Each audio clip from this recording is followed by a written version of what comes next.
সারদা কাণ্ডের জল গড়ালো আদালতে। কলকাতা হাইকোর্টের প্রধান বিচারপতি অরুণ কুমার মিশ্র এবং বিচারপতি জয়মাল্য বাগচির ডিভিশন বেঞ্চে চিটফান্ড কাণ্ডে সিবিআই তদন্ত চেয়ে জনস্বার্থ মামলার আবেদন করলেন আইনজীবী বাসবী রায়চৌধুরী।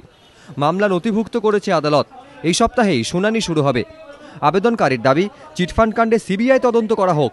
সারদা গোষ্ঠী কি করে বেআইনি আর্থিক প্রকল্প বছরের পর বছর চালিয়ে গেল তা নিয়ে তদন্ত করুক সিবিআই।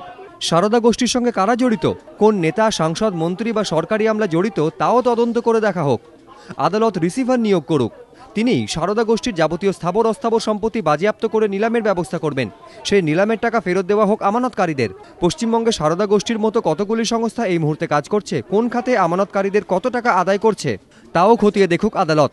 তাদের আরবিআই, সেবির মতো সংস্থার অনুমোদন আছে কিনা তা তদন্ত করে রাজ্য সরকারকে রিপোর্ট জমা দেওয়ার নির্দেশ দিক আদালত। তথ্য অনুসন্ধান করুক সিবিআই। আমরা আরও দাবি করেছি মামলায় সারদা গ্রুপের যত সম্পত্তি আছে, এবং আমি আবেদন করব যে ধ্বংস করবেন না, কারণ ধ্বংস করলে আমানতকারী আপনাদের লস। আমরা চেষ্টা করছি জনস্বার্থের মামলার মাধ্যমে নিরপেক্ষ প্রতিষ্ঠান আপাত দৃষ্টিতে সিবিআই তার দখল নিক, কোর্ট রিসিভার নিযুক্ত করুক কোর্টের মনিটরিংয়ে।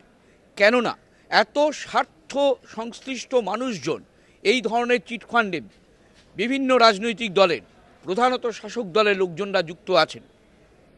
এটা যদি সিআইডি তদন্ত করতে পারবে না, কেন পারবে না? নিরপেক্ষ হতে পারবে না, প্রশাসনের চাপ থাকবে। এদিকে সারদার বিভিন্ন আর্থিক প্রকল্পে জমানো টাকা ফেরতের দাবিতে কলকাতা হাইকোর্টে দ্বারস্থ আমানতকারীরাও।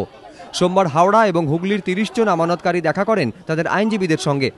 জনস্বার্থ মামলা দায়ের করার পরামর্শ দেন আইনজীবীরা। সেই মতো চলছে প্রস্তুতি।